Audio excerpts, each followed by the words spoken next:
नमस्कार, मी Shreyas Pande. Ground zero मध्ये आपलं स्वागत आहे. दिवसेंदिवस उन्हाची तीव्रता जाणवू लागलेली असून त्याकडे दुर्लक्ष केल्यास उष्माघातामुळे प्रकृती गंभीर होऊ शकते.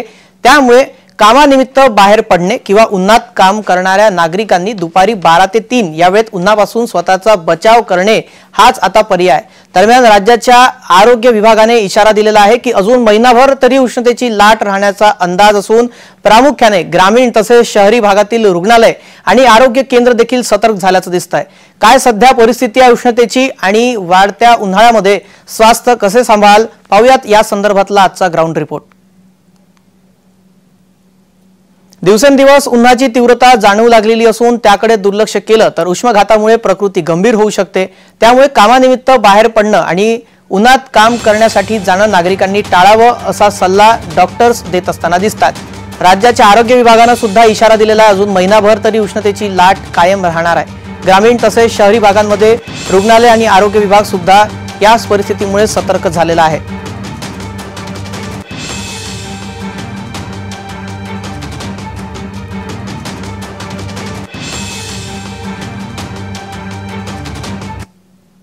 छत्रपती संभाजीनगर जिल्ह्यामध्ये दिवसेंदिवस उन्हाची तीव्रता वाढत आहे. या उन्हामुळे उष्माघात होऊन प्रकृती गंभीर होऊ शकते. त्यामुळे उन्हापासून स्वतःचा बचाव करण्याचं आव्हान आरोग्य प्रशासनानं केलेलं आहे. जिल्हा परिषद आरोग्य विभागानं जिल्ह्याभरामध्ये 51 प्राथमिक आरोग्य केंद्रांमध्ये स्वतंत्र उष्माघात कक्ष सुरू केलेला आहे. या महिन्याभराच्या कालावधीमध्ये उष्माघाताचा एकही रुग्ण आढळून आलेला नाही.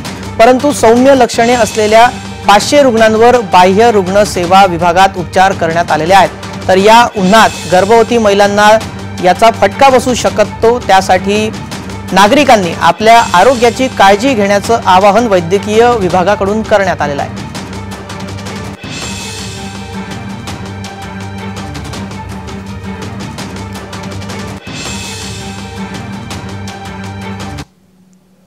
या संदर्भात वैद्यकीय अधिकारी डॉक्टर शिवाजी भोजने यांच्याशी संवाद साधलाय आमचे प्रतिनिधी विजय चिडे यांनी. पाहूयात.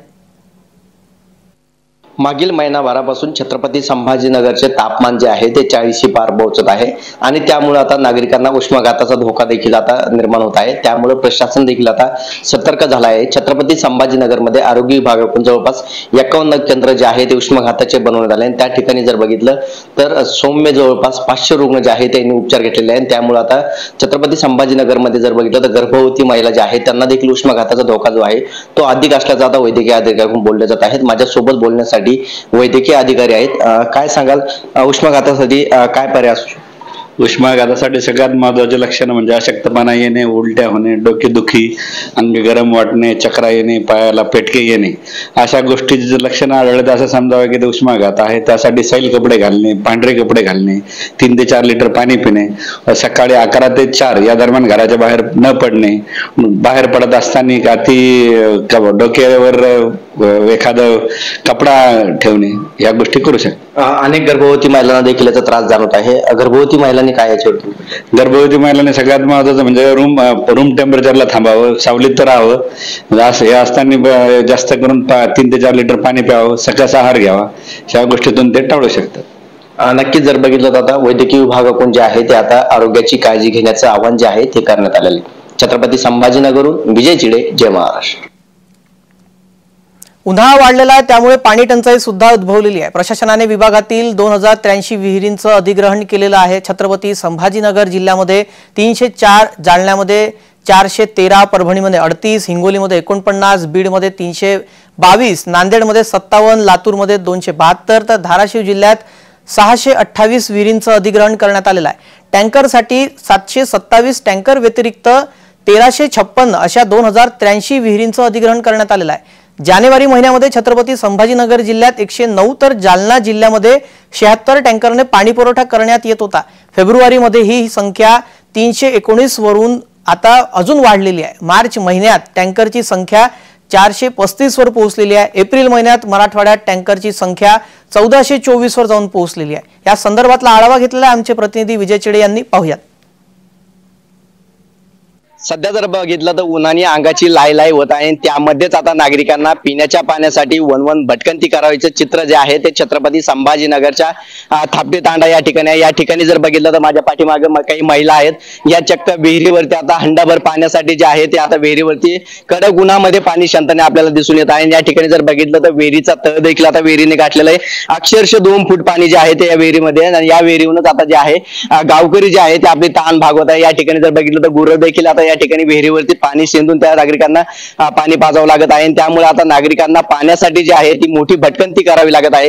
एकीकडे जर बघितलं प्रशासनाकडून टँकरने पाणी पुरवठा केला जातो, मात्र टँकरने पाणी पुरवठा देखील आता वेळेवरती होत नसल्याने आता प्रशासन जे आहे ते आता हातबल झाल्याचं पाहायला मिळत आहे। त्यामुळे आता नागरिकांना जे आहे ते आता कडक उन्हामध्ये जे आहे ते आता विहिरीमधून पाणी शंतून जे आहे ते आपली तहान भागावी लागत आहे। अक्षरशः अंडाभर पाण्यासाठी जे आहे दिवसभर जो आहे तो नागरिकांना भटकंती करावी लागत आहे। या ठिकाणी जर बघितलं काही चिमुकले देखील आहेत अक्षरशः त्यामुळे जर बघितलं तर उन्हामध्ये आता पाण्याची परिस्थिती जी आहे ती त्यांच्यावरती उद्भवलेली आहे। त्यामुळे आता प्रशासनाने आता तात्काळ नागरिकांचा पाणी प्रश्न मिटावा अशी मागणी जी आहे ती आता नागरिकातून होत आहे। छत्रपती संभाजीनगरहून विजय चिडे, जय महाराष्ट्र।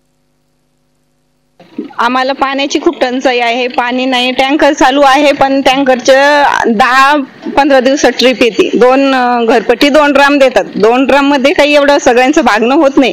घरात बरेच मेंबर असल्यामुळे पाणी काही पुरत नाही आणि शेतीचे कामं चालू आहेत। हे पाणी घ्यायला आम्हाला दुपार होते, त्याच्यामुळं आमचे शेतीचे कामं पण होत नाही वेळेवरती। मग आम्ही कसं करायचं? पाण्याची टंचाई असल्यामुळे पाणी आम्हाला पाहिजे वेळेवरती। घरपट्टी पाणी तर काही भेटत नाही एवढं। टँकर आम्हाला टँकर पाहिजे, पाण्याची व्यवस्था पाहिजे। पैठण तालुक्यामधल्या थापडी तांडा या गावामधून बोलतो। आता महाराष्ट्रामध्ये लोकसभा निवडणूक चालू आहे, तर मी एकच सांगतो की गावात प्रचारला जो उमेदवार कोणत्या राजकीय पक्षाचा असो तो त्यांना एकच सांगायचं, पाणी द्या, नंतर मतदान करू किंवा बहिष्कार टाकू। पाणी 1 महिन्यापासून आम्हाला पाणी येतं, 15 दिवसानंतर पाणी येतं।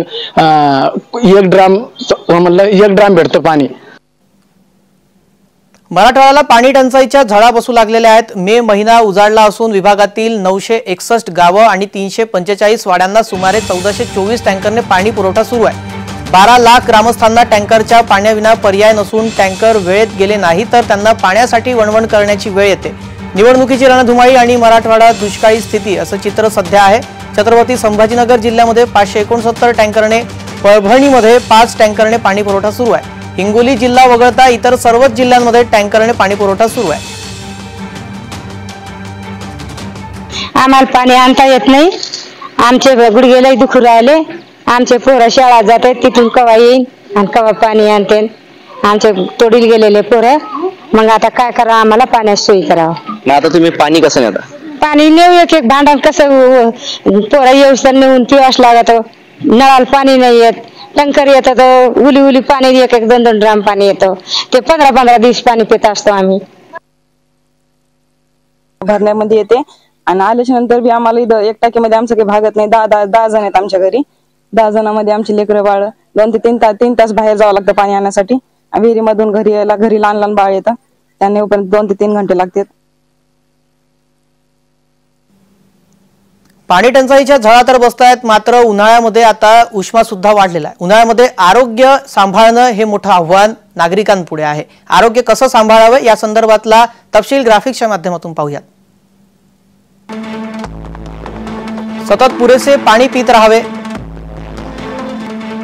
तहान लागली नसली तरीही थोड्या वेळाने पाणी घ्यावे। क्षार संजीवनी किंवा लिंबू पाणी, ताक, लस्सी यासारखे घरगुती पेय पिले पाहिजे। उन्हात बाहेर जाताना छत्री, टोपीचा वापर करावा। शक्यतो दुपारी 12 ते 3 या वेळेत बाहेरील कामे टाळावीत। उष्माघाताची लक्षणे जाणवल्यास त्वरित दवाखान्यात जावे।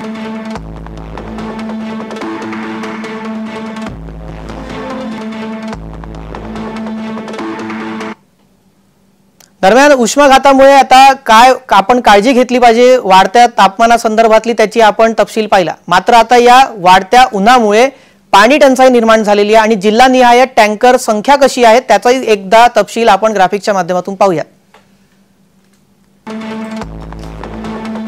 छत्रपती संभाजीनगरमध्ये 569 टँकर पुरवले जात आहेत। जालन्यामध्ये 418, बीडमध्ये 302, धाराशिवमध्ये 102।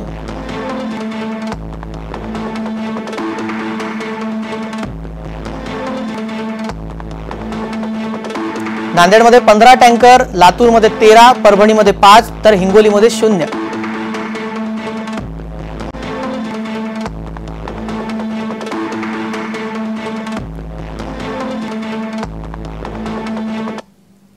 ग्राउंड झिरोमध्ये वेळ झाली का विश्रांतीची, लगेच परत येतोय।